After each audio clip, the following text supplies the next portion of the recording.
Praise the lord. మీరు నమ్మిన ఎడల దేవుని మహిమను చూచెదరు. యోహాను సువార్త 11వ అధ్యాయం 40వ వచనంలో రాయబడినటువంటి మాట ఇది.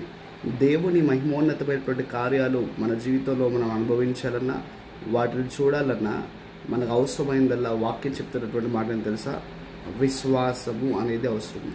విశ్వాసం వలనే అద్భుతమైనటువంటి కార్యములు, ఆశ్చర్యమైన కార్యములు, మేలైనటువంటి కార్యం జరుగుతామని వాక్యం సెలవిస్తుంది. మరి ఇంతకీ ఆ విశ్వాసం మనలో ఎలా కలుగుతుంది అంటే, వాక్యం చెప్తున్నటువంటి మాట ఏంటో తెలుసా? వినుట వలన విశ్వాసము కలుగును. హల్లెలూయా. కాబట్టి ఉదయకాల సమయం ఈ పరిశుద్ధ దినమున నీ జీవితంలో నీవు ఏ కార్యం కొరకైతే ఎదురు చూస్తున్నావో దాని విషయమై నీ విశ్వాసాన్ని పెంపొందించేటువంటి ప్రయత్నం చేయి.